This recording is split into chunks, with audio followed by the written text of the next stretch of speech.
skate. Welcome to the Morning Skate, episode 357. Your host, Ked, joined by my co-host, Brownie. And holy fuck, what a Four Nations tournament that was. This is going to be a Four Nations tournament, pretty much specific podcast, because other than that, there's not really much going on. Should have wore a Canada hat. Never. I can't wait to talk about all this because I have so many takeaways from this, just in terms of like the United States, the games, the environment, the experience. But before we get into it, Brownie, how you doing, man? I'm good. We the end of school vacation and everybody's ready for the kids to go back to school. That is for sure. Yeah. It was like, I remember last Saturday, it was like, oh, we got a whole week. I'm going to work light week so I can spend some time. Now I'm like, oh my God, get this kid back to school. Get me out of the house. Yep. That happens, works, man. buddy. That's how it works. That's how it works. I did find out today, one day this week, I have a red maple in my front yard that I've never tapped.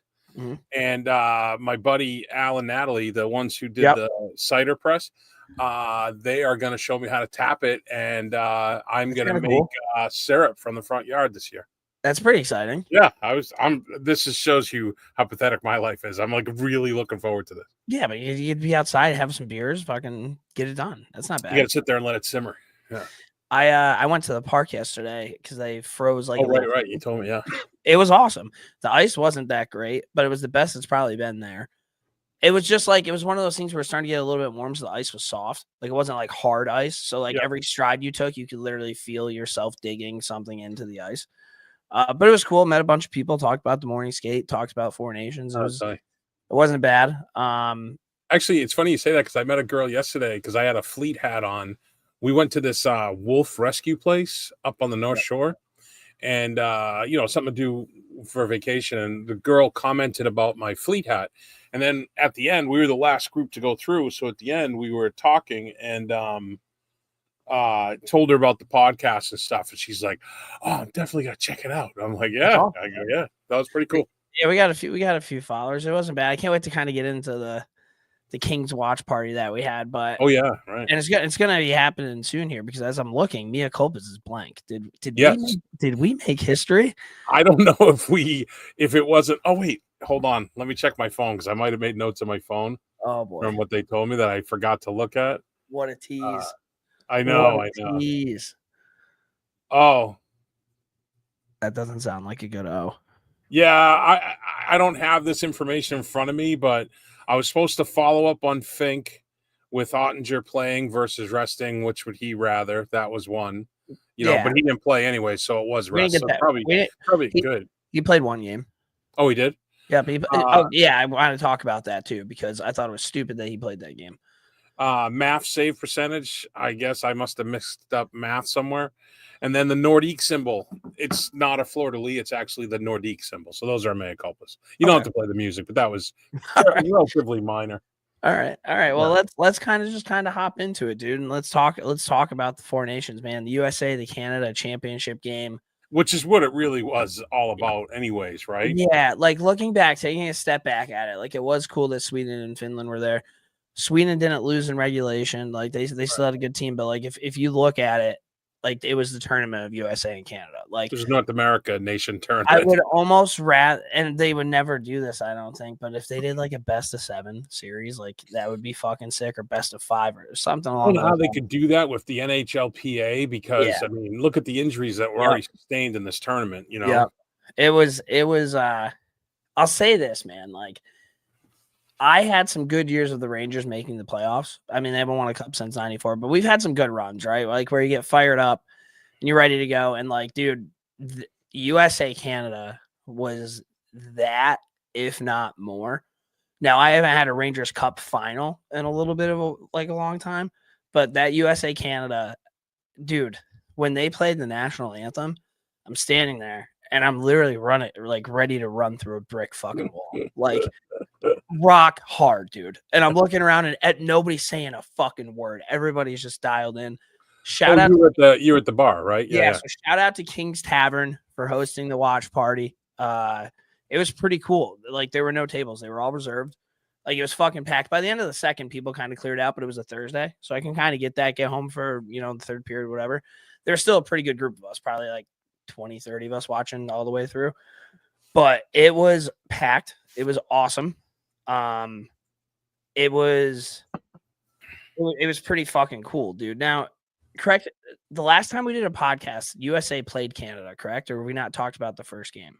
No, I think USA walked them in that first game, right? That was the fights. Yeah. Did we talk about that on the? Okay, Yeah, I just wanted to double check. So Brady Kachuk for president. Got it. I ordered a shirt, sick shirt, dark blue, and it's he takes up the entire shirt, and then it like has his signature on the bottom of it. It's fucking sick.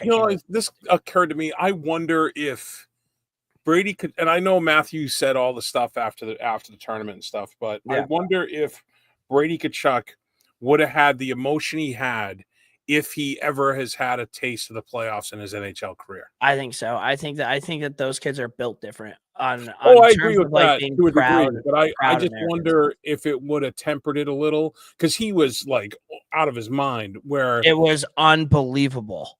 Yeah, I just don't know. It's interesting. That's all. But yeah. So again, shout out to Kings. That was fucking sick.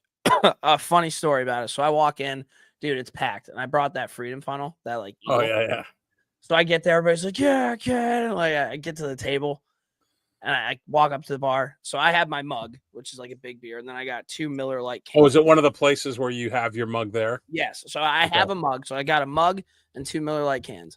I walk over, immediately funnel the first Miller Lite. People are feeling it. I'm like, fucking A, let's go round 2. Put the second one in there. Funnel that one right away. Now keep in mind, I had not eaten the entire fucking day. I was tired as fuck from being up at like 5 o'clock in the morning to go to work. Like I really had to rally to make it to this thing, but I was like, I have to do it for the boys. I do the second one. Now, have you ever drinking a beer so fast you can feel the suds start coming back up? I guess so. And Brownie, this is pregame. This is like 25 minutes before puck drop. And I do the second one, and I'm like, I am in a bad spot right now. I'm like, I can't fucking throw up. But my buddy came over to say hi to me. I was like, you need to give me a second. He goes, what the fuck? I walk over towards the bathroom, and like there's a trash can here and a bathroom across. And I'm like, I can't do this pre-puck drop. Like I can't. You can rally, get the team fired up, man. You can't show up to the USA Canada game and throw up before they fucking. You know how many people throw up before like big games? That's like a common thing. I'm standing there, not moving, eyes closed, saying, "Don't be a pussy. Don't be a pussy. Don't be a pussy." For at a good 25 seconds, like a while. Yeah. Didn't throw up. Went back, drank my other beer, got into it. Atmosphere was fucking crazy. 9.3 million viewers in the United States. That's higher than any NHL game ever. 6.8 million viewers in Canada, which kind of makes me question what the fuck's going on there. I think, well, number one, Canada's got less people, and number two, I wonder if that. I don't maybe know. That was just ESPN. Maybe that wasn't Sportsnet. Yeah, I don't know if that covers TSN. I don't know how it's. Yeah, I don't believe that one, but it was also the most watched non-Olympic hockey game on record. So yeah, that makes sense. You're looking pre-tournament. People are like, are they even going to compete? It's going to be a glorified all-star game. Yeah, I was 100% wrong on that. Yeah. Wow. Like the NHL, this tournament did more for the NHL than anything they've done in the last 20 years. Talk about just like falling into shit and coming up with $100 bill. Like there's no way. Listen. And you're right. And you're right falling into shit because they didn't even know the fucking rules. No. And they also didn't plan this out. It's not like the NHL is this big like forecaster. This is going to turn it around. They just got very, very lucky. I'm glad they did. I'm glad this worked out. But if you start seeing NHL people saying this is how we planned it, you can fucking shove that. I will say this though, in terms of the social media videos that they put out, they had that shit covered unbelievable. Like Mike Aruzzi, they were going to cover it no matter what. With the jerseys, they had the GoPro on the guy in warm-ups, the cool interviews that they had. And now a lot of the guys probably, I mean, Canada was pissed off from what the Kachucks were doing in the media, but that I feel like that just kind of stirred the pot. Yeah, Marchand had a great quote. He's like, well, you talk about stuff in the media and it doesn't always work out. But I tell you what, it was unbelievable. I thought it was kind of bullshit in terms of the roster selections and all that shit. When somebody gets hurt, who you can have, who you can't have. Like United States tournament play. You have to submit your roster ahead of time. I mean, he was on the first roster. Yeah, but then he said he wasn't playing, so that means Canada could have gotten Pietrangelo. Pietrangelo skipped. on purpose. But he was on the original roster, so that's the same argument. I don't know. I thought that was kind of bullshit. But and That's then not why they when it lost. went to overtime, was there a thought in your head where it was like, oh my God, is this 3-on-3? Because nobody talked about it. For a minute, for a quick second, I was like, "Oh no, is this going to be decided 3-on-3?" And then they immediately, everybody at the bar was saying they immediately put it up that it was 5-on-5, and I think they had said that earlier. Everybody at the bar was saying that. Nobody saw when they put up 5-on-5 because the entire bar was convinced Canada was about to do 3-on-3, and that game was going to be over in 10 seconds. Yeah, oh yeah, for sure. And I was like, "Oh fuck!" But who do you put out there for 3-on-3 U.S.? Eichel. Slavin, just because he takes up so much space on the back end. Yeah, because they're putting their big dogs out. Eichel, Slavin, and maybe Brady. Oh. Yeah, that's a tough one. So in the first period, McKinnon scored from Reinhart and Harley. It wasn't the same start as the other game, right? There weren't any fisticuffs, but it was dude. This hockey. It's funny. You watch the NHL and you know how good they are because, like, you watch like an AHL or an ECHL game, and then you watch the NHL and you're like, "Holy fuck, these guys are unbelievable." Right. And then you watch them in the Olympics, and it's like, there's a lot of guys in the NHL that fucking stink. That's something else. That's something else that just popped into my head. This was on regulation NHL sheets. Yes. So that should have. I mean, that clearly favored the Americans. I would say. So. Okay, so McKinnon from Reinhart Harley at the blue line tosses the puck through a ton of bodies. Yeah. At first, I thought it was kind of a bullshit goal, and then like they kind of showed that one angle, and it was like, how the fuck would he have seen that puck? As Jack Edwards used to say, through a forest of sticks and legs. Yeah. So they're up 1-0. Good on McKinnon to know that he could even fucking get that on net. Crazy. Then Brady Tkachuk answers from Matthews. Yep. Celebration was sick. Bar was fucking rocking. Like loud. Very, very, very loud. Go to the second period where Jake Sanderson, who's filling in for Charlie McAvoy, comes in and he pots home a rebound. Assist to Matthews Werenski. That's Matthews' second assist on the night. Isn't Sanderson he's the Ottawa defenseman, right? Yep, Ottawa defenseman. So he's another one that was full tilt because he's never had playoff experience. Yes. Yeah. And then later in the period, dude, this fucking drove me nuts. Adam Fox has the puck with enough time to make a nice pass out of the zone. He just throws it up the wall, bounces around, puck goes the other way, quick 3-on-2. People were pissed off that he bit so hard. Like, dude, those guys are so good. Like, what the fuck else? Like, you need to make a decision. That was just fucking elite talent being elite talent. And Bennett comes in and he puts it in. Dude, people again were pissed at Fox for sliding. I wasn't nearly as pissed off at the slide as I was the original pass out of the fucking zone. Yes. I will say that Bennett goal, I mean, that's your fourth line for Canada, and how filthy was that goal? Sick shot. Oh my God. So calm. He's got his mouth guard out. He's like, dink. Yeah. So goes to the third period, tied up 3s. At this point, everybody's talking about who's going to be the hero, and I'm sitting there, I'm like, you want to know what? Jake Gensel's been buzzing. And my buddy's like, well, I'm thinking Jake Gensel. And like, we're going to get into when we talk about both rosters here in a second. I was like, fuck, all right, whatever. I'm going to put $25 Gensel, anytime goal scorer. $25 would pay out like 200, right? Yep. I press fucking send on that bet, and I look up at the screen, and Jake Gensel's on a breakaway. And I'm like, oh my God. Yeah. Backhanded right into the chest. I'm like, you have got to be fucking kidding me right now, dude. I thought I called it. I thought I was a hockey god living through my body. Like, I thought I had it. Nope. Fucking shut me down. That pissed me the fuck off. I'm trying. So then it goes to overtime. Shout out to my buddy Jay LaTulip. He was there. He was there with his old man. He knows a lot of hockey. I respect his opinion more than probably anybody when it comes to hockey. And he kept talking about how much he loves the boys and how they're not quitters and all this. And like he thought we were winning that game. I think we all kind of did. It goes to overtime. There's chances. I don't know if it was overtime or third period, but Jordan Binnington made an unbelievable save on Austin Matthews when Matthews got a pass in the slot from Gensel. Third. I think that was late in the third. I thought it was over. No, that was overtime. It was overtime. Yeah. And he didn't bury. And it was. That's when I knew we were kind of fucked. Like, that was like, oh, God. Like, our guys aren't doing it. And then fucking D-zone draw. Puck goes around. Fox and Matthews both go to Marner, I believe. Yeah, on the wall. leaving the most dangerous player on planet Earth wide open in the slot. 10 feet out. And Connor McDavid didn't miss. Canada wins 3-2. I immediately left the bar. I called in sick to work the next day. Did you really? Yes. I was in shambles, dude. I can't come in.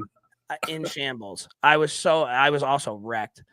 But it was just, it's one of those where the Americans lost, and obviously I'm pro USA. I'm American, very, very proud to be from here. It was such a good game that even though they lost, you can still be like, hey, listen, like, it was a good game. You know what I mean? Yeah, it was like, a great game. I can talk about it because, like, dude, that hockey, like, we all love hockey. We love hockey for the pace and the passing and the shooting and the physicality of it. Everything that the USA and Canada had in both games that they played is why I fell in love with the game of hockey. And it was a lot more old school than it was this new stuff. Now, the new stuff in terms, I mean, they were still fast. They still have sick hands. They have really, really good passing. But in old school in terms of, like, people didn't take off hits. Like, everybody was finishing their fucking checks. It was mean. They fucking hated each other. There was no tummy sticks. Like, like these guys were competing for who was going to be the best. And to me, that was unbelievable. 100 out of 10. It would have been 1,000 out of 10 if the United States had won. That's kind of my takeaway just from this game. And we're going to talk a little bit about both rosters in terms of US and Canada, but just that game, Brownie, what do you got? Any other? No, I thought it was We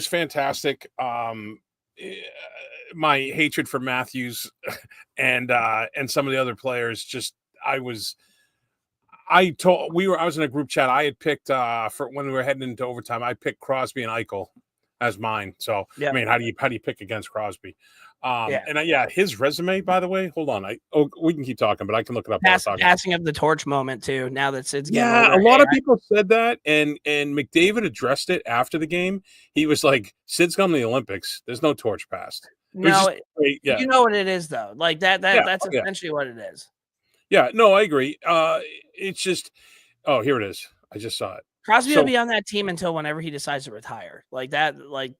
Even he's gonna probably be a point per game player until he hangs him up, which is fucking crazy. Like his last year, he might put up like 67 points, but like, dude, there's a very good chance he puts up 100. Like Crosby's international resume: 2005 World Juniors gold. 2010 Olympics gold, 2014 Olympics gold, 2015 World Championship gold, 2016 World Cup gold, 2025 Four Nations gold. Team Canada is 48-6 with him in uniform. I think that's pretty good.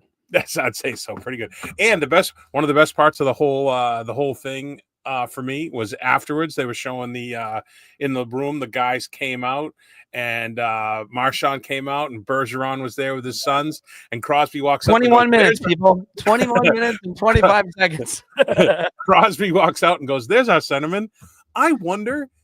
And McDavid. It's kind of weird because everybody looks at Crosby this way as if he's like this hockey god, which, I mean, he is. Yeah. But a lot of players, maybe not to the extreme they are with Crosby, but in terms of just the respect they have for a player that plays hockey, Patrice Bergeron is like super high up, dude. Yeah. Like super high up. This isn't you just like sucking him off every week. Like this is like legit.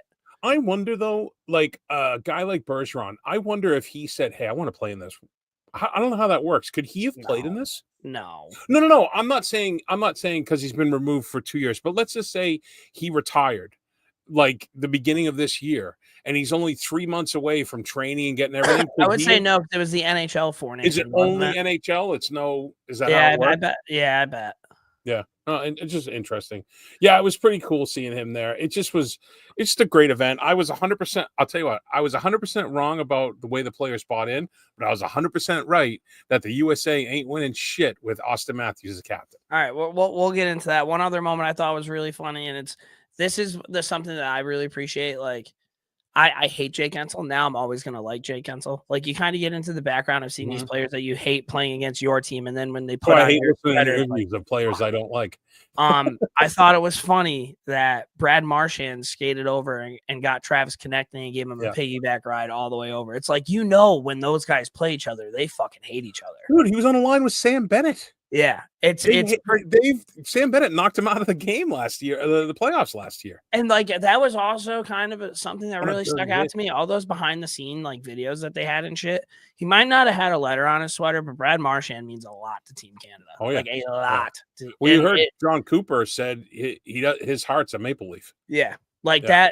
that's really Listen, fucking cool to have a vet. And it's funny because like Marchand's supposed to be like a vet on that team, but like Marchand's still disgusting. So it's like it's just funny. You talk about they had a lot of leadership, I will say that, and as did the Americans with the Kachuk brothers, to be honest with you. Yeah. And JT Miller And fucking Charlie McAvoy. Yeah, and McAvoy, till he got hurt. But I will say the thing that separates a thing that separates someone from wearing the letter versus someone that should wear the letter, if that makes sense, was the way after Team Canada lost the first game. Oh, they showed Sidney Crosby and how angry he looked? No.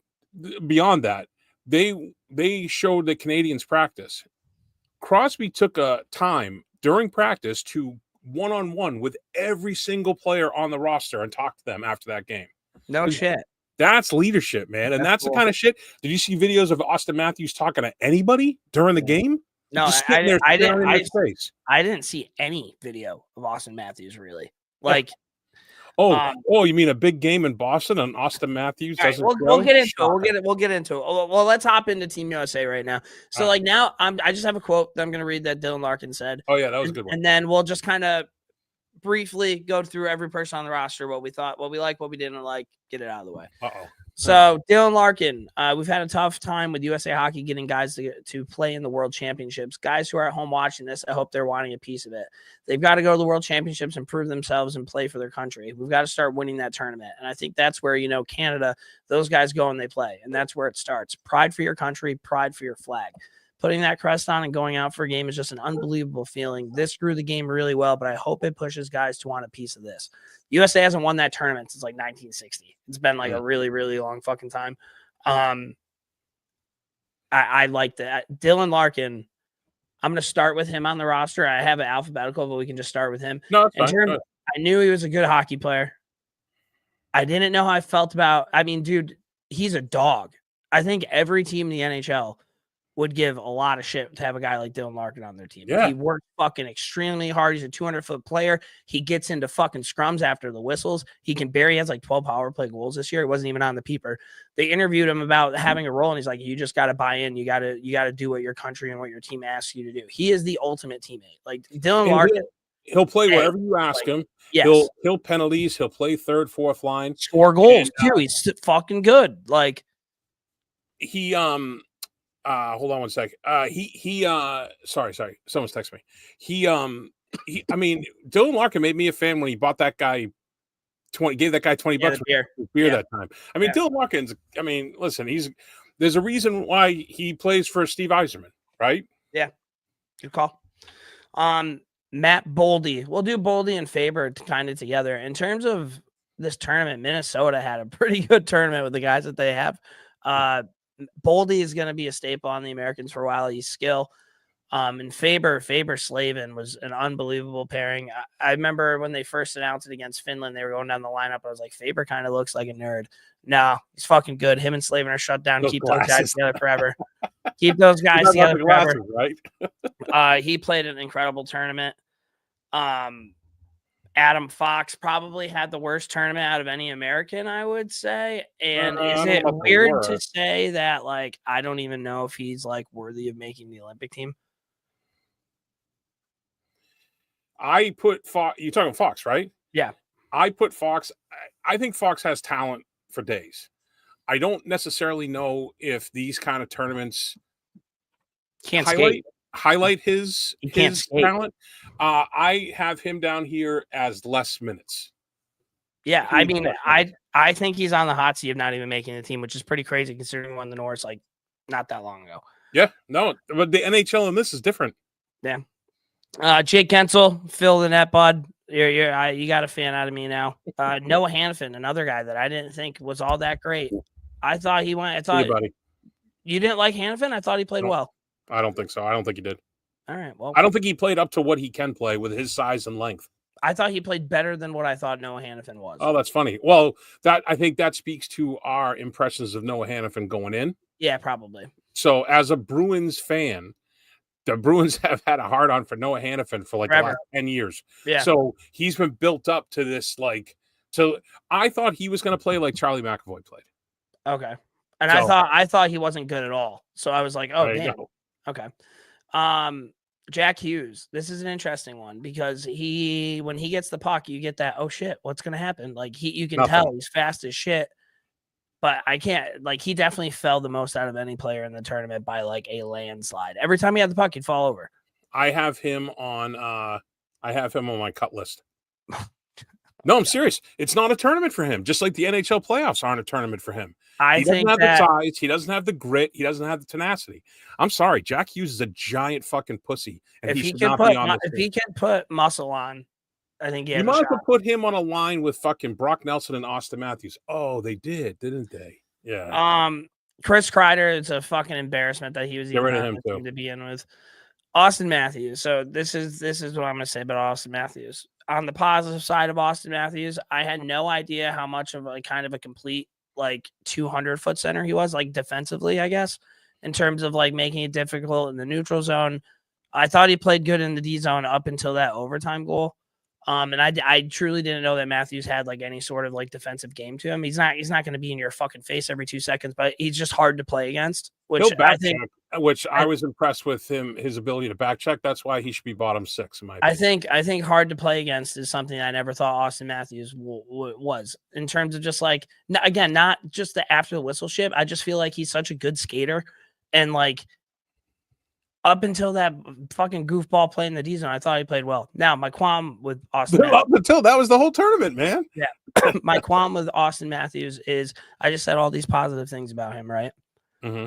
We don't need him to be that player. We need him to be the greatest American goal scorer of all time. He didn't have a single fucking goal. I think he only had 2 points, right? What I don't understand why people are stuck with this guy off. Yeah, cool. You played pretty well defensively, dude, but you forgot the fact that you're supposed to score fucking goals. I that kind of blew me away a little bit with how everybody's oh, Austin. And I'm 0 goals. 0. Chris Kreider outscored Austin Matthews at the Four Nations tournament. It's probably a problem. I mean, everyone wants to be everyone wants to have the Matthews McDavid discussion, much like the Sid Ovi discussion. Yeah. It's not even a fucking not even close. Even close. Matthews can't carry McDavid's stick bag. No. JT Miller. I thought JT Miller had an all right tournament. JT Miller, I take him on my team 10 days out of 10. I think the cool thing about JT Miller is I think you could put him on quite literally any line, and he would bring almost the same thing to every line. So I was waiting for someone else to do the write-up for Four Nations. No one did. So I did a real quick one. Give me this. This is the number 1 line going into the Olympics. JT Miller in between the Kachuk brothers. Yeah. Go. Yeah. Go get him. Yep. I don't hate that at all. Because they'll put the puck in the net, and that way, the other teams. That way, Eichel's your number 2 center, and the matchup favors Eichel. Because Eichel played fucking great. Oh, sorry, I'm getting ahead. No, I skipped Eichel for some reason. I'm glad that you brought him up. So Jack Eichel, this is a player that I knew was good. I knew Jack Eichel was good. I never put Jack Eichel in this other category. To be completely honest with you, when the tournament started and they said Jack Eichel's name for the first time, I was oh fuck, I forgot he's American. That's cool. I know he's good. This is sick. Yeah. He blew me away, man. He's a great player. Unbelievable skating. Very good decision making. He had a lot of jam to his game. I don't know if you saw, he was fucking banging bodies and shit. And I always kind of thought of Jack Eichel as a pussy. So Eichel's a big, strong kid. He's a mass kid, a little fucking mass hole in him on the West Coast or Vegas, I guess. Now. I think when he first came up, the thing that bothered me was how cocky he was. I always thought he Well, you got mad that he didn't want to play for Buffalo. You also got mad at that, I remember. Yes, but I tell you what, he puts the American sweater on. I fucking take him any day of the week, man. A+ from Jack Eichel from me. Yep, there you go. Brock Nelson. Now, Brock Nelson, I've seen a lot of people fucking hate on Brock Nelson, probably because he looks like he's 80. I don't think he had a terrible tournament. No, but there's other players that should be on there besides. Listen, no disrespect to him at all. Right? Mm-hmm. He does what he does, and he doesn't rarely make mistakes. Mm-hmm. But you're telling me that Clayton Keller wouldn't have been better? in that spot. So this I'm glad you just brought this up because this is USA Hockey taking that quote from Miracle. I'm not out there to pick the best ones. I'm there to pick the right ones. And I think that USA Hockey, when they looked at their lineup, they thought that they might have had definitely 2 scoring lines with the potential of a 3rd scoring line. And then they thought, okay, we're not going to be able to roll out 4. We're going to need penalty killers. We're going to need energy guys. We want to be heavy. So let's go get Brock Nelson. Brock Nelson, you're calling him heavy? He's 6'3". He's way bigger than Clayton Keller. But does he play heavy? I'm saying he's heavier than Clayton Keller. But he doesn't play heavy. So you just talked about Marchand, right? A little guy who brings all this. That's not Brock Nelson. I thought Brock Nelson finished every check that he had when I was watching. USA management went into this game going, we want to keep our jobs for the Olympics. We want to keep our jobs going forward. So we can't take chances on young guys. We have to take veterans. The thing, Brownie, like you really want a fucking 4th line of Clayton Keller, Tage Thompson, and Cole Caulfield? 100%. 100%. I don't know. I got all 3 of them on my list. I don't know if I'd want that as my 4th line. Make them your 3rd line. Doesn't matter. It's not an NHL 4th line. You got to get that out of your head. Here's the thing: if you take away, you got to take that out of your head because all right, let's. Yeah, but dude, if you look at Canada, they still have Marchand, they still have Bennett, they still have Jarvis, they still have Hagel, they still have. They're deeper. They have a better. Those guys are just like certified, really good grinders. Like Sam Bennett will fucking cave your head in. So will Marchand if you give him the chance. but you have the physicality on the first line. The Americans. Cole Caulfield and Clayton Keller don't have that in their game. Tage Thompson got some scrap to him.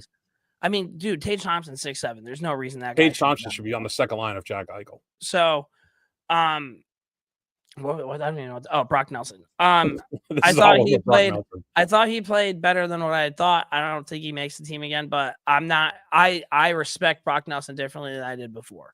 Yeah, listen, I don't have a problem with Brock Nelson because he did what he was there to do, and he probably exceeded people's expectations. My point is that the U.S. team should have had a higher bar than Brock Nelson. That's fair.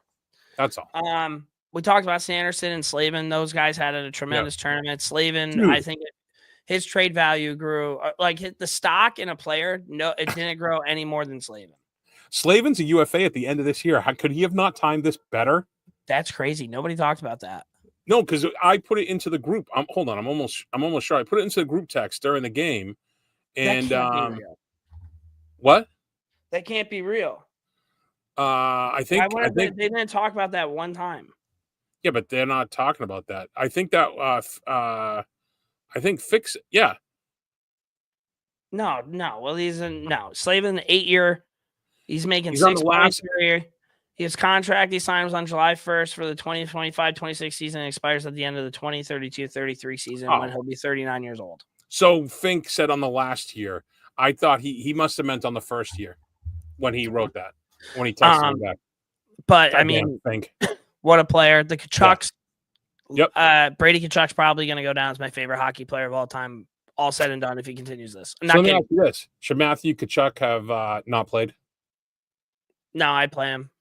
I absolutely play him. I play him, but I don't play Kreider. I play Kyle Connor.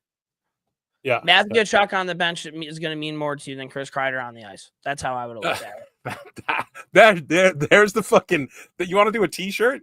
Matthew Kachuk on the ice means more than Chris Kreider on the ice. And then on the back, USA Hockey. Yeah, I mean, seriously, because Matthew Kachuk's that emotional warrior, dude. And who knows? Maybe he would have been able to do it. But, like, that guy being on the bench, getting the boys, hey, let's go, boys, let's go. Like, little shit like that, Matt. That doesn't matter way more. Can't question either. Than Cale Makar digging at Connor Hellebuck and Chris Kreider coming over and being like, stop, don't do that. Dude, I wanted to fucking knock him out when that happened. Oh, man. And Matthew Kachuk also played through a cracked sternum in the cup, so. Tough as nails. Yeah. Vinny Trocheck had a tough tournament, dude. Not a great skater. What? I'll still take him for his face-offs alone. Yeah, I don't know. He's an agitator. It didn't seem like he could keep up. No, the game looked a little fast for him. So you put him on your fourth line center. Did you have him out for big face-offs?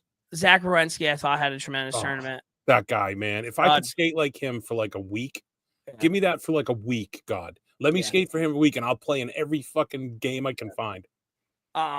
Kyle Connor had a pretty rough tournament, but the thing about Kyle Connor is I feel like you put him on a line with anybody, he's just going to do what he's going to do. He's just going to try to score a goal. Like, he's very one-dimensional. Yep. That should have been in the lineup against Canada when you knew it was going to be a one-goal game. Yeah, like, for sure. That's no fucking brainer. What is Chris Kreider going to bring to that lineup? Yeah. Are you kidding me? They're picking veterans over younger guys.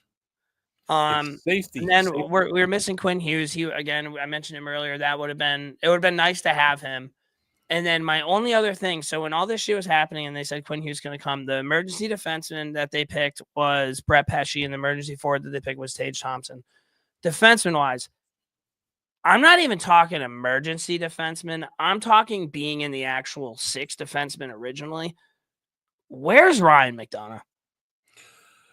Yeah, they think he's too slow at this point. Is that I haven't watched a lot of him play this year. I don't. I think he's the same Ryan fucking McDonough, dude. I think. Yeah, no, I had him on my list. That was crazy to me, dude. If Ryan McDonough is anything like the Ryan McDonough I remember, and even if he's a little bit less, and you have him and Slavin on your team, 2/3 of the game, McDonough or Slavin's going to be on the ice. Yeah. Like, what are we doing? So this is my list of people that I thought were snubbed. Okay. And also, really, really quick, Brownie, one other point to that. This was on NHL ice. This wasn't even on Olympic ice. Right. Which Canada should have known with the NHL rules to pick Tom Wilson, which we'll get into. Yeah, we'll get into that. Yes. So my ads, Tage Thompson, we talked about. Cole Caulfield. Potentially. Hello? Cole Caulfield. Clayton Keller, we talked about. Brady Shea. No. Not even close. Even close. Justin Falk. Can't skate. Okay.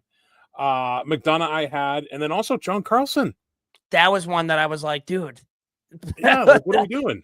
Maybe his is a skating thing. Maybe they were really worried about the skating part of this. The speed of McDavid and McKinnon. But then you picked Fox.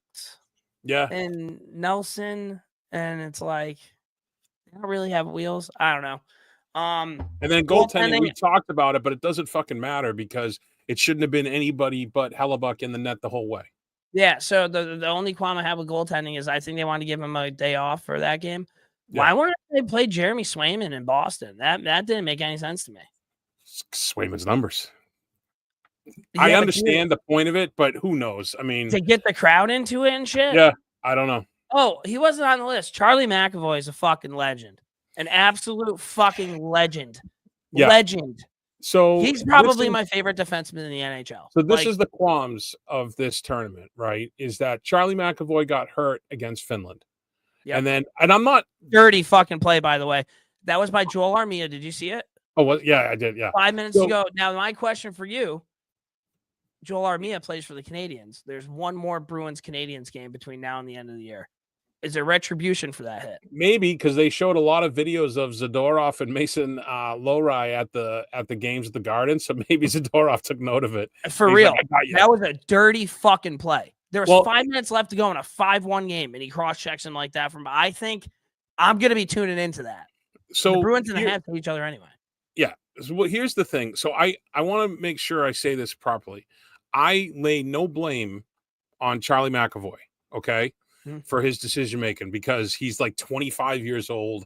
He wants to play in the tournament. I 100% understand that. That being said, he's out for the rest of the year, most likely.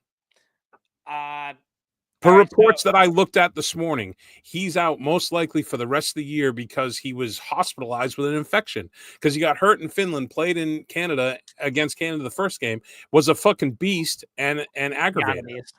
So yeah. So as a Bruins fan, my rebuttal to you. Well, hold on. As a Bruins fan, what the fuck are we doing? Okay. In a meaningless tournament. As a Rangers fan, having Adam Fox on the ice. Okay.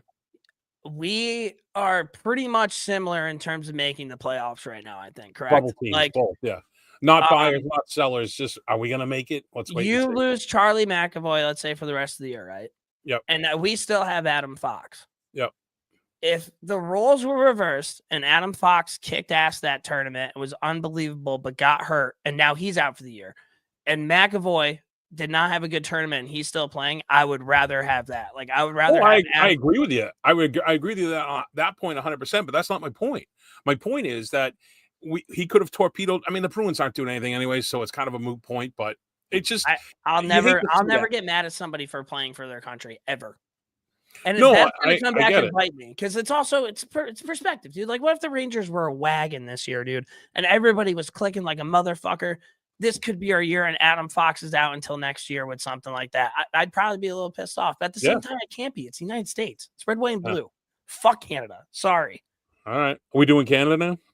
We're going to do Canada. And when I say fuck Canada, I hope people don't think that, like, I actually, like, these players are so fucking Here's good. our surprise. I have such respect for the players. I do hate the country. What did you say? You hear that? There's a surprise for you. What? Somebody here? Oh God! Yep, perfect. That's awesome. I didn't know you made that like a secret. Perfect. We're talking Canada. We gotta get it. I mean, listen.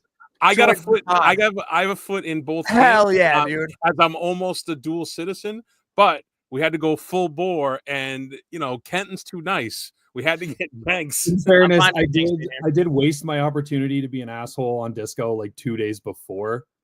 So when it was all said and done, I was like, you know what? I need to be all about hockey right now. But if you want me to be an asshole now, I can absolutely do that for you. So for those people that don't know, this is Andrew Jenkins. Andrew Jenkins, our Calgary guy, who's up in the oil field somewhere in Calgary right now, rocking the C hat and sick hat. Yeah, they're great. Wranglers hoodie too. Oh, look at that! Oh yeah, nice. Yeah. And Jenks, hell yeah! I reached out to him when we started. I'm so hungover right now. There was no chance I was putting on proper clothing for this. I reached out to him when we started recording. I sent him a quick text. I'm like, "Are you around?" Because I was like, "Oh, this will be perfect." And there we are. Awesome. So I never really ever had qualms with the Canadians like before this tournament. Like I always knew that they were better than us in hockey. I always thought that they were pretty nice. And for the most part, I was like, Canadians have to be cool because if hockey's their number one sport, like they're not like condescending dickheads. Like they have to be like blue collar people, like cool. You know what I mean? Somebody I could actually get along with. I fucking hate every Canadian now. Every single fucking one of you guys. I respect the players because we're going to go and we're going to break down each player. And I'm glad Jenks is here. This is fucking sick. I respect them because they're so fucking good at hockey. But I also just love the fact that, like, now I have a new enemy on board. Like, now I have a new person where I can be like, fuck you. Because it's been a while since I felt this way. So it's exciting. It's healthy. It's healthy for the sport to not be like, like there's like that like fist bump, like, oh, that was sick. Because like everyone plays together anyways. But now it's like, no, as soon as my jersey changes to the 100%. Canada jersey, fuck you guys. Yeah, I hope you die. 3 fights in 9 seconds. Like, give me this forever, always. 100%. Do we want to break down each player and then have you share your experiences? No, actually, how about just share your experience now as like a Canadian with Four Nations and what it was like after taking that loss to the Americans the first time? Was there nerves? Because like I was like, this might be our year. I think I was more hopeful than I was realistic. But because in the back of your mind, you're like Crosby, McDavid, McKinnon. It's nuts. Like and I said this before, and like you guys can confirm this. I was blown away that it was like it came down the way it was because I said like I was again. First off, Jordan Binnington from Canada. Was not familiar with your work, sir. Thank you for your service. You played very well. But like that's what I said. I was like with Hellebuck in net for the Americans. But then, like us having McDavid, McKinnon, Crosby, and Makar on the power play, I was like, these games are either going to be like 1-0 or they're going to be like 9-8 in overtime. Like I wasn't expecting just like a normal hockey game. I was like, we're either just going to pump every goalie and then Hellebuck's going to make us work for it. Or that's such a good point, dude. The first 20 seconds of that tournament wasn't it like McKinnon to. Or no, McDavid to Crosby to McCrosby in the back. It was the first 20 seconds of the tournament. It was like, holy shit, this is fun. And then out of nowhere. So yeah, like when the US won, we really collapsed in on ourselves in like that, like 2010 US beat us in like the pool play. Yep. So we immediately were like, hey, this is 15 years minus 1 week. It was like 15 years less, like 8 days from Crosby's golden goal in 2010. So I was like, you know what? No, it's fine. We really started like rationalizing, like it was pretty ugly. We're like, no, the US beat us in pool play in 2010 as well. Like, but it's hard to beat the same team twice, especially in like isolated tournaments with like small collections, right? Like once you've seen everybody practice with only 4 teams, right? Beating a team twice in a row is tough to do. Yep. But, and like, again, it's Binnington just decided, like, you know what? You guys all have these things to say. Check this shit out in the middle of overtime with 2. Like, that game should have ended 3 times before McDavid ever got a chance. Also, not a defensive strategy I would have adopted is leaving the best player on the planet open in the slot in overtime. Not personally what I would have done, but hey. Oh, I have to read this tweet to you because it was the first thing I tweeted out after McDavid scored. Give me fucking 2 seconds. While you're looking it up, then I will say, do you know how hard it's been as like a required, like by design McDavid hater for the last week? Like, you got to put it aside. It has pained me in ways that I cannot, because like, again, it's gotta be so sick being like, he's my guy. I want Canada to win, but I also maybe want McDavid to get diarrhea. But then like that happens, I'm like, nah, you gotta respect him. And like, I've never once said that he isn't the best player on the planet, but it's so hard to not be angry. Yeah. And then here we are. He scored like that second. I said, maybe, just maybe, you make sure someone is on the most dangerous guy on the planet. Right. I think everybody collectively had that fucking thought. Like, hey, something's fucking wrong here. Horrible. Terrible. And like again, we're all armchair quarterbacking this. Like, you don't know in that single instant what's going through Austin Matthews' head, but my guess in that moment is nothing is going through his head because he left McDavid open in the goddamn slot in overtime. That's your defensive center that you were lauding earlier, Ked. Yeah, and it was just like Marner was all the way on the wall. Like, he wasn't going to score. He's not scoring. There was no reason for 2 people to be out. Also, out of nowhere, a good tournament from Marner too. Like, that pained me that Marner played so well. But I think what it showed is that Marner plays well when he's protected on a line. So when he was out there with McDavid, he's protected by McDavid's offensive wizardry, right? And the space incredible second option, right? And when he was out there with Sam Bennett, he's protected by Sam Bennett, who also makes space. For Marner to drive a line, I don't think is the right recipe. And hey, kudos to Cooper for outcoaching Sullivan with that match. All right, let's go play. Before we go into the Canadian thing, one more thing about the U.S. roster. I just remembered I had a note. Can we shoot David Quinn into the sun officially now? Like, what the fuck are we doing? Why is he running the defense? I was sure Hannafin was taking a bullet to the kneecap as soon as you found out that you needed to lose another guy for Quinn. Yeah. I was like, oh, so Hannafin's going to show up like really nervous and he's going to get shot in the head right before the puck drop. Yeah. Tortorella took him out back, boys. That's an interesting point, Brownie, because it's like, do you think they're going to just go with the same guys they had here? Or I would almost think that. Well, so everybody brings something to the table, right? For the U.S. side, you got Sullivan's good tactician. He's good matchups. He puts his lines together. Tortorella's vibes, right? Sports makes you understand why you're supposed to be there. There you go. Tell me what David Quinn brings. He looks like he carried Charlie McAvoy's bag. I have no idea. He knew I knew these guys at BU. Great, you fucking loser.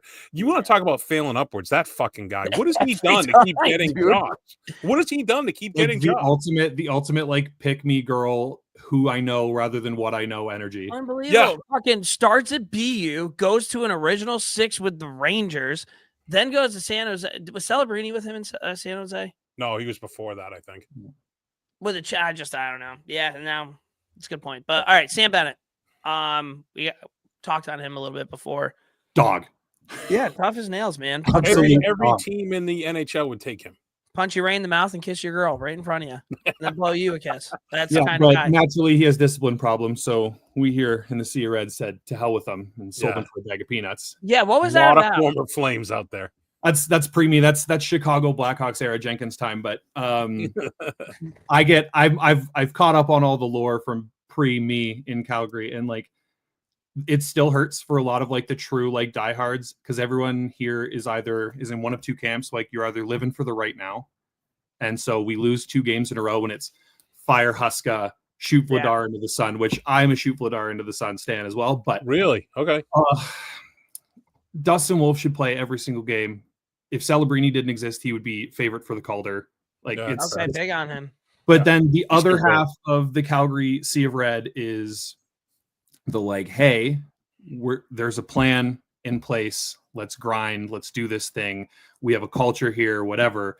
And Bennett was just this absolute dog that everybody loved. Again, same thing, right? Can put the puck in the net, will absolutely punch you directly in the head in front of your grandmother, like doesn't care. Yeah. But again, it came down to like discipline problems, which.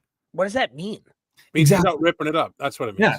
Yeah. Where he's just being he's just got even cooler, he's just out there being a dog, like. And he's the guy who like too many penalties was one of the criticisms. But like again, if you are one of those like, again, like look, Brad Marchand, ton of penalties, right? Like Sean Avery, ton of penalties, never suspended once. But like people forget dog, right? Like if you want to go out there and you want to be an asshole, eventually you're gonna have to pay the piper. And as long as you're not actively costing your team, then like take a penalty, go and be a rat for a little while. Like I'm for that. So there is like the collective, like true, like die hard, will ride or die, like Sea Red guys are like, yeah, let's just trade Sam Bennett for a bag of peanuts. Stuff. Yeah. Well, you forget about the other group that are like, can we just get the Saddle Dome built and we'll get every free agent on the planet? 3 more years. Also, they just spent like 60, like they just spent like so much money on a brand new scoreboard, like Jumbotron, that they're not taking to the new barn. Really? Yeah. Like after they had announced that the Saddle Dome was done with, they put in the new Sportsnet board, which I was there last night and it's pretty sick. I was at the Roughnecks game last night. It's great, but like you're not taking it to the new barn, so you're going to spend another bazillion dollars on a brand new Jumbotron. What are they going to do with it? Because the Saddle Dome's getting demolished. I don't know. And like there's not other, like it's not like the Edmonton situation where like they're keeping, like they had Rexall when Rogers Place came up, and like you're not going to have this like secondary barn and like where the Hitmen play, where the Wranglers play, like all of Calgary hockey, like their WHL team, their AHL, like they all play in the same spot. It's not like you're leaving the Saddle Dome for them. And then like the next biggest arena is not really one where you're going to put a Jumbotron. So like, saying we should buy it. What's that? You're saying we should buy it. Throw it up in the background. We'll like live stream it in the middle. We'll put it up in Times Square. So let's talk Lightning, guys. Sorelli, Hagel, and Point. I feel like Sorelli and Hagel played a lot, and I don't really know why. And Braden Point. He's a fucking stud. But what do you guys have on that? Braden Point doesn't make mistake-free hockey. I mean, he doesn't make mistakes. And the bigger the moment, the more everybody gets like tight on their stick in the big moments. I feel like he gets more chill, if that makes sense. Yeah, he seems to relax to a degree. No, Jack Hughes needs to get up to his weight. If Jack Hughes was, I don't know. Oh, I got to find something that Booth tweeted out. Go ahead, though. I mean, like I didn't expect to see as much Hagel as I did. Am I really upset about it? No. I mean, pretty cool story for him too. Like, was going to quit hockey and pretty sick. And like out of nowhere, and then like there was a ton of like complaints I had about this roster, and like again, we are all armchair quarterbacks. Like, what the hell's that guy doing here? And like, where is Logan Thompson was a big question I asked a lot, but it is what it is. And then I felt like there was a lot of like, oh, Coops just picked the homeboys. Yeah. Like also he won multiple Stanley Cups with that group. So he knows what he's getting with as much as it does seem like, like I'm just, picking the guys I know, like them because you had success. So like who am I to tell him that he's wrong, especially now? Crosby, I thought, obviously, I mean, we don't even really need to talk about him. And he couldn't even shoot. He's playing through an injury that they said he couldn't shoot, and he's still out there, and you still have to pay attention to him. Well, yeah, I said this multiple times, like throughout the week. Like, there is no person on the planet that gets hornier for international hockey than Sidney Crosby. Yeah. Hey, let me ask you this. Speaking of Crosby, so you remember when the golden goal happened? They had it at the Hall of Fame in that little lucite case, right? And there was like a hole where you could put your finger in and touch the puck. You could see it, and you could finger the puck. Has there been any talk about McDavid's being right there like Sid's was? Have you heard anything like that? Nothing like that. No. Like I know they said like for sure like all that stuff's going to the Hockey Hall of Fame, but like I can't imagine an open discussion about a finger hole has been going on in Toronto. Not yet. Drew Doughty, I thought, had a pretty sound tournament. I was pretty pumped that he got to play with those guys. Like, just, I don't know if he makes the Olympic team, so it's pretty fucking cool that he at least has one more ride with the boys. And that was he was so like, I saw a thing this morning. I can't remember who it was, but it was they were talking about Doughty and the same thing. He wanted to make this team so bad. It was kind of an iffy, like, does he perform in camp? And like made the team, played a good tournament, and then apparently like one of the first things he said in that real petty group chat that Hagel fired up was like, God, boys, winning is so fucking awesome. And it is. Winning is dope. I thought it was funny. I was like, wait a minute, because I saw Doughty on the ice, I think in warm-ups before I saw Makar. And I was like, wait, why is Doughty not wearing 8? It was just it looked so weird that I'm like, oh, Cale Makar. That's why. And talk about taking the hit to make the play. He got destroyed by Brady Tkachuk. I can at least remember 2 times, like massive fucking hits. Can we talk about how physical this entire tournament was? Like, especially the Canada USA games, but like I saw so many dudes just like absolutely blown up. Yeah. And like good, clean, like high intensity, high speed collisions. And no one turns their head, no one's getting jumped because like these guys are all obviously like the best of the best, right?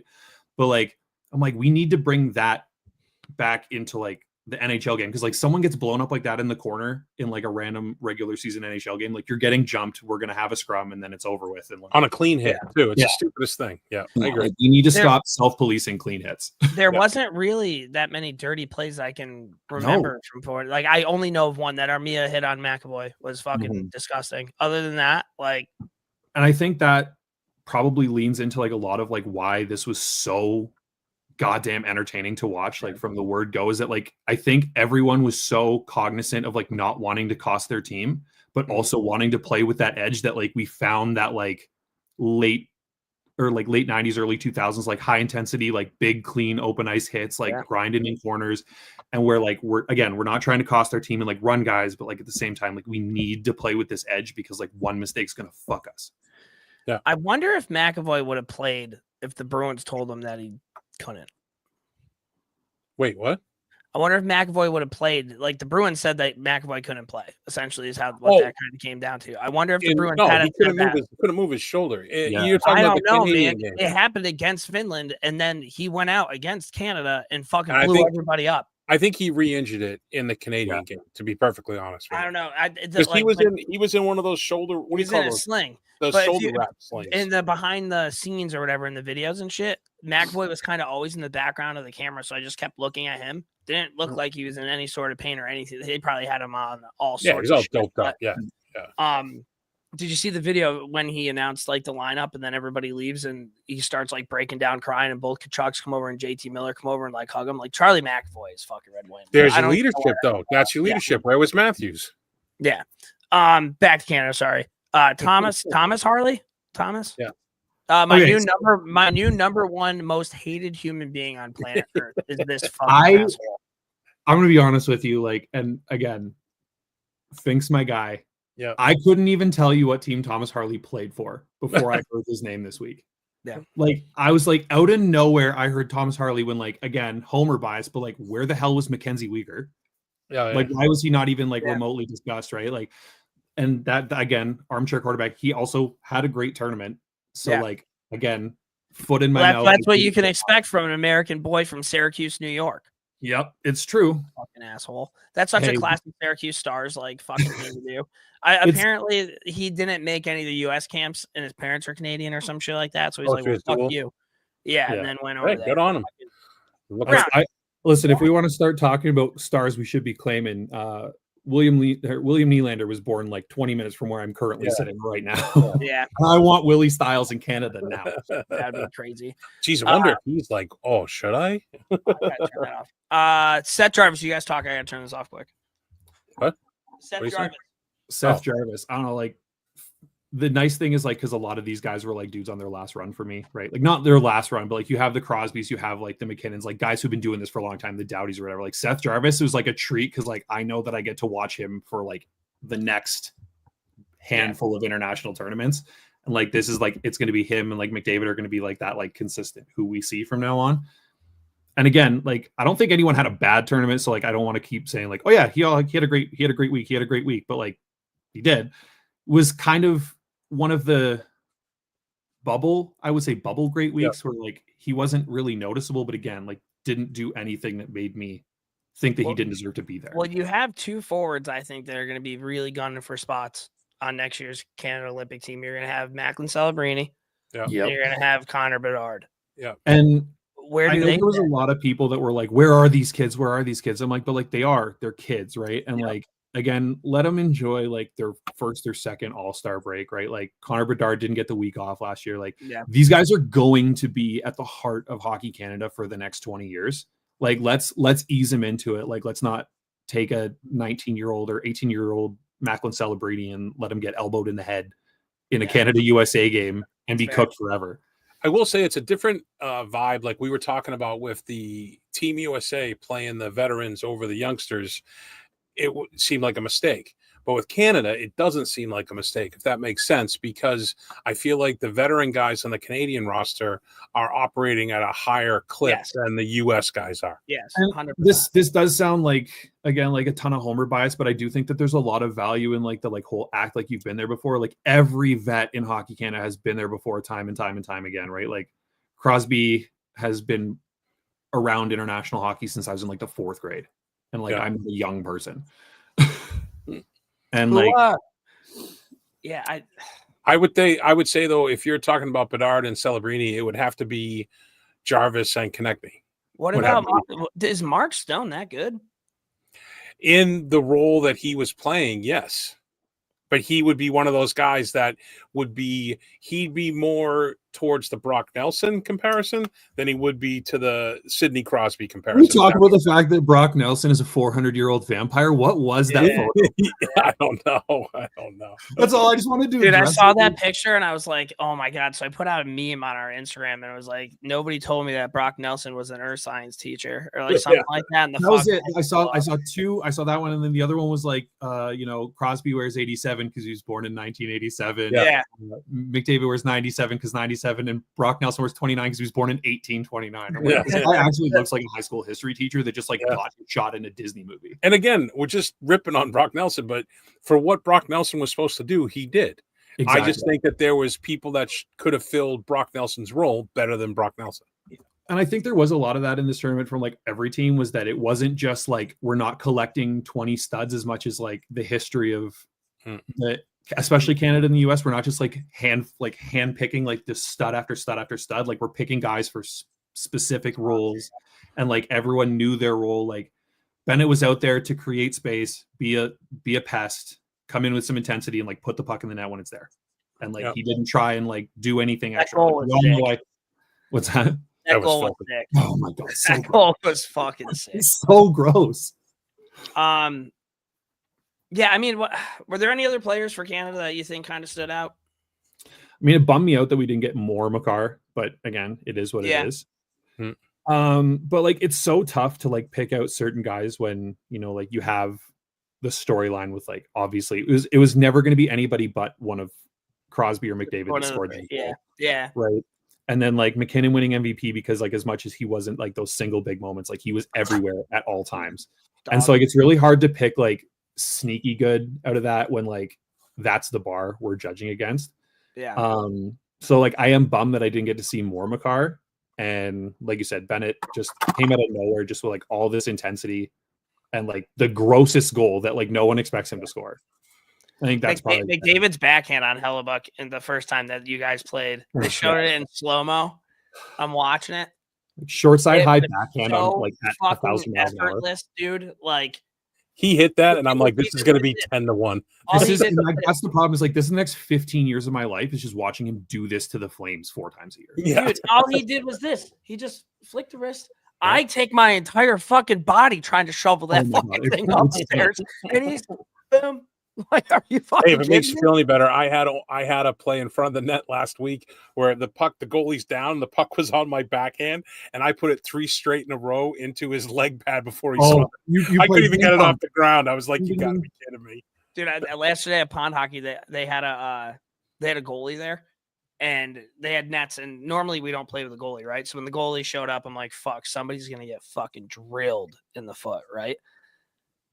Not 2 seconds later, first shot of the game hits me in the side of the foot. This thing is so fucking swollen. Walking around hurts so bad all day. But the goalie that was there, he never really played goalie. He just kind of put the pads on, and I went backhand shelf on him, dude. And I was like, I felt like the man. And then I realized the kid could barely fucking stand up. I'm like, God damn it. You know what? Like the balls you got to have to just show up for pond hockey as like a non-natural goalie, right? I think that'd be kind of fun. What a dog move! Like what a good mentality! Like a true locker room guy. Yeah, up in the guys who get out there with like work boots on and they're like, "Yeah, I'll play net." Hell yeah, I got it. It's steel toe. Steel toe. I'm good. Yeah.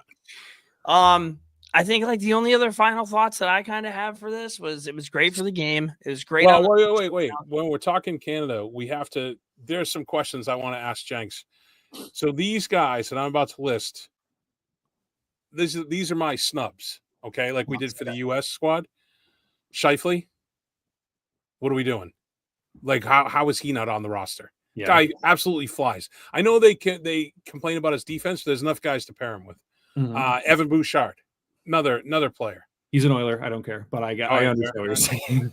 And for this kind of tournament, how are you not getting Big Willie? I hate Tom Wilson, but this was a tournament for Tom Wilson.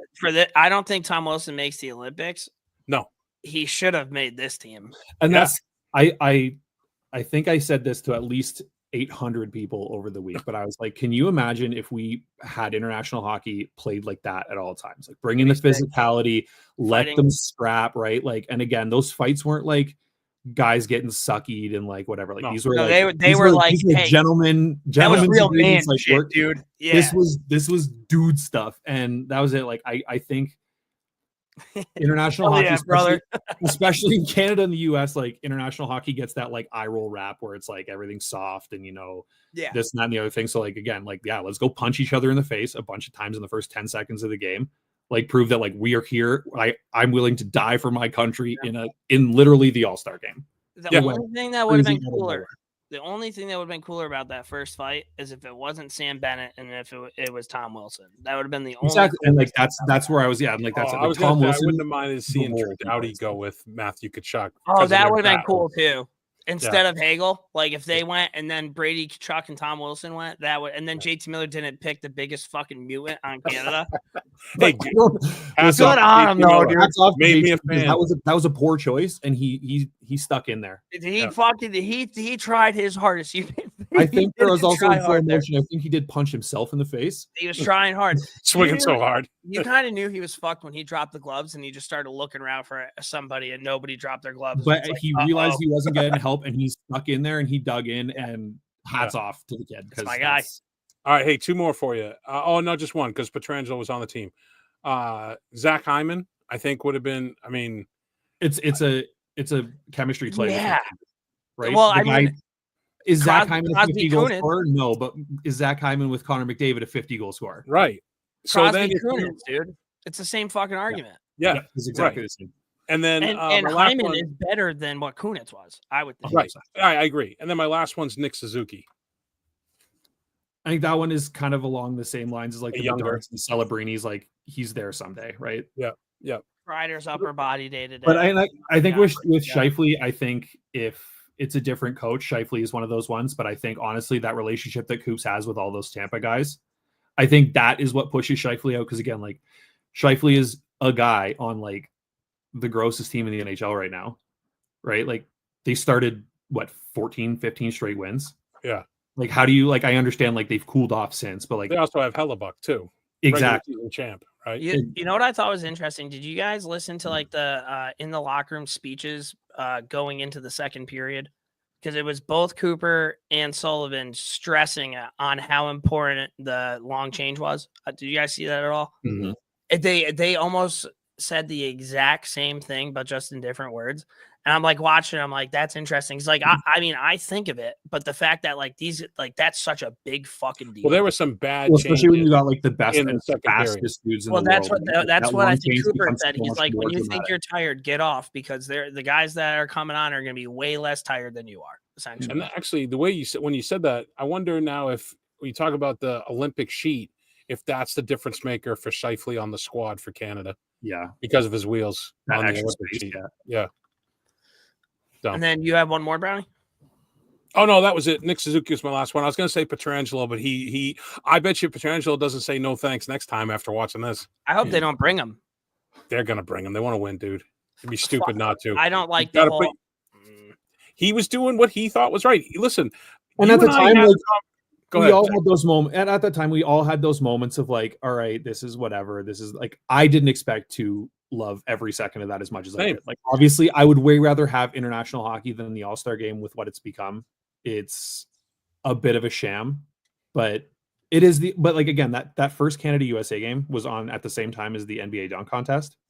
Oh, Yeah, really? that couldn't have worked out any better. So, like people literally were moving from NBA All-Star weekend to watch Canada USA. People that I've never like, again, we get it every year where one thing happens that like blows up on socials or TV or whatever, and we get that like handful of people on social media like, yo, this hockey thing's kind of sick, and like they just but like we introduced so many more people. Like the first Canada USA game was like the most watched non-regular season NHL event ever. So I've had 3 games in recent memory where opening puck drop, the puck drops, and people like it's 1v1 or something along those lines. The Rangers have done it with the Capitals, I think twice, and with Devils twice. Devils. Yeah. So when the start of that game, when they dropped the gloves, I was like, I sat there and I was like so confused as to what was going on. I was like, like what? I'm like, it was like a disconnect. It took like it's international hockey you don't expect to happen. You're like, oh wait, they can do this shit. They're fucking fighting. Yeah. I was this close to my television. Oh my god, I was ready to run headfirst through every brick wall. Screaming. I sit down. I'm like, oh my god, that was sick. Drop the puck. I'm like, again? Right back up. Right I remember like TV. I was out of breath after. It was unbelievable. So I was out of breath. Like, I wasn't watching. I wasn't watching. I was doing something. I had it on tape, and the guys who I'm in like a group text with for every game of the Bruins game, they were like, "Oh my god!" And I'm like, I texted back and go, "Should I be watching this?" My one buddy's like, "Get to your TV," and I watched it. I didn't watch it live. I watched it in the beginning so I could see it. I was like, "Holy!" I caught up in like the first commercial break. You know, it was the best start of a hockey game I think all time. Well, with the stage for sure. You know, in Montreal. So sick. That would be like a Game 7 Stanley Cup final starting that way. Yeah. Yeah. It was just fucking absolutely incredible. Brownie, I'm good with skipping everything else because we got the Rangers coming on here. We've been going for an hour and 15. Yeah, that's fine. It was just a bonus getting Jenks. I knew we were going to go longer, but I'm cool. I wanted to get a Canadian on there. This was fucking awesome, dude. Like, good. And it's funny because I've had the same conversations that I just had with you guys with probably like 15 other people. And I would say out of those 15 other people, only 14 were really even interested in having that conversation. It was just me just started talking and they're like, is he done yet? And I'm like, nope, still going. They're like on their phone, like, yeah. I met this kid, Drew, at Pond Hockey yesterday. I was talking to him about the morning skate because my one buddy, Fabian, came and he had like the jersey on. And we're talking Four Nations talk for like a half hour. I'm like, yeah, dude, check out the pod, skip those jerseys internationally because the website's not doing me any good. Okay, no, so we're gonna have Jenks. We are gonna have a significant update this summer about upgrade. That. Perfect. Upgrade, not update.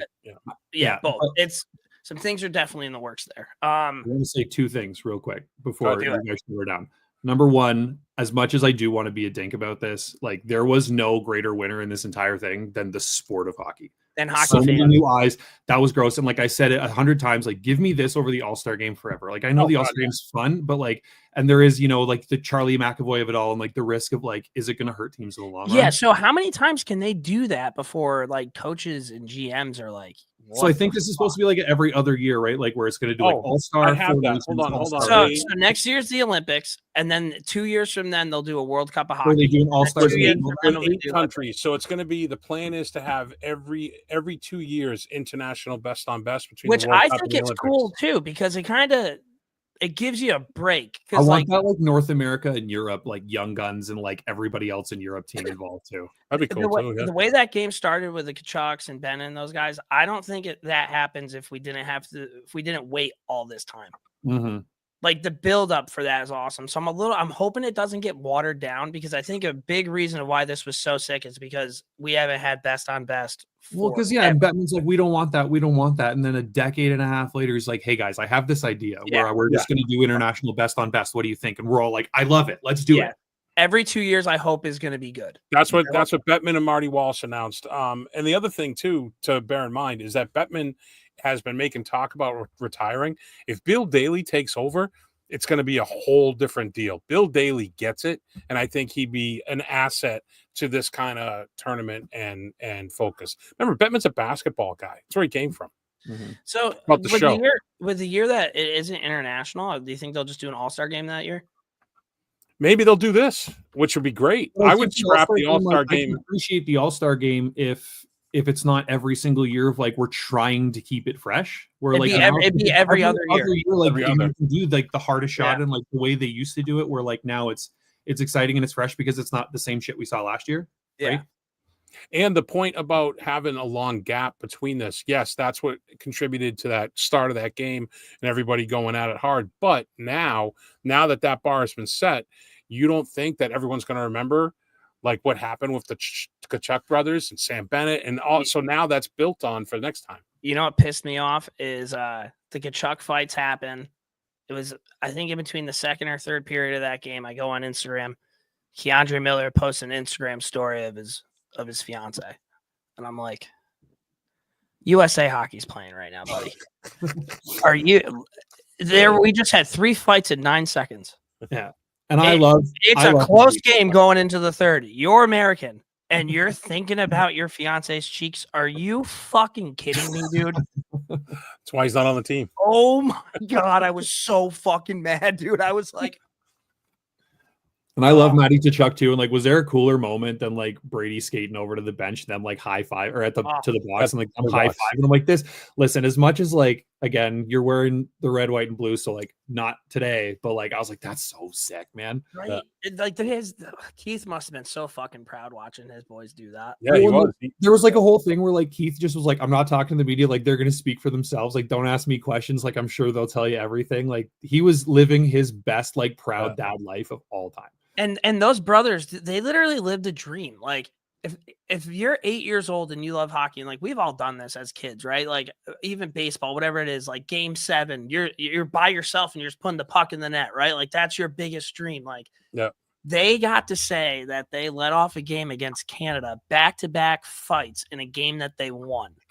Like if you told 8-year-old self that you were gonna do that, how fucking cool would that be? I think it was Dylan Larkin after the first game against the Canadians where he was like, I can't imagine. He goes, it sucks playing against one of them. Talking about the Kachucks. He goes, yeah, I can't even imagine playing against both of them. It was just like, yeah, I get it. Like that's it. Like the two of them combined are like the perfect hockey player because like Brady is like super, super talented, but like absolutely as tough as a human being comes. And then, dude. And then Chuck's like so skilled, but like also is not soft. And like, he's a rat too. And Matthew's a rat too. But it's the same thing with like Matthew Tkachuk he's been reading every single play in the Brad Marchand playbook, but he's not playing for Boston, so you can call him a rat. And Brad Marchand, I thought it was really funny. Oh, I mean rat complimentary. I meant that complimentary. Yeah. When he I have a Matty Tkachuk T-shirt that has him. It's a mouse with his jersey on with a crown, and it says the Rat King. It's it's one of my favorite shirts. When Marchand walked into the locker room after Marner scored that overtime goal, and he's like, "Whoo, 87, good play, 87, risky play, 87," and he's like, God, you guys are good. I'm the biggest fan here. It was like even the players get like how fucking cool this is. He comes in, he's like just chilling with like a water bottle. He's like, God, you guys are so fun to watch. And like, did they put him by Mitch Marner on purpose? They had to in the locker room probably because they hate each other. Oh, Brad hates him bad. Yeah. And like Mitch Marner hates like half of that. Like they were probably like so alphabetical down the line. Because he walks in, he goes, "Good play, Mitchie," and Mitch just kind of like looks at him and nods at him, like, "Oh." Because now, doesn't Marner want to be called Mitchell? Wasn't that part of it too? Wasn't that his thing a few years ago? He wants to be Mitchell. It's great, but all these videos, all these clips, all these viral things, and that's leadership, and that's how you do it, and that's what you want to see. Didn't see a single one of Austin Matthews. Your face of U.S. hockey. I think some of that also had to do with the fact that he's a squid. Well, no, the cameras had to be on the Kachuk brothers. Yeah. Yeah, but they found time for Marchand. They found time for everybody. Yeah. I really want to know what's going on in that Toronto locker room now, because like if I'm Marner, like I just have like the biggest swinging dick energy right now. Like, no, you call me Poppy now, Austin. Yeah. Well, you see the one reporter who's like, "Hey, do you think of that pass? Does it haunt you?" Yeah. And nice one. nice one, Jeff. Or like he like, dude, this response was pretty funny. But that's all right. That's what we got. Jinx, thanks for hopping on, buddy. I appreciate That was you. fun. I love it. I love coming here. Brownie. Oh, listen, Jenks knows. If you see him out and about, God damn! Imagine if him in his prime in this fucking thing. How great Jerome McGinley would be in I NHL hope his kid ends up being sick and makes Canada's team. That would be a great fucking story. Oh, wouldn't that?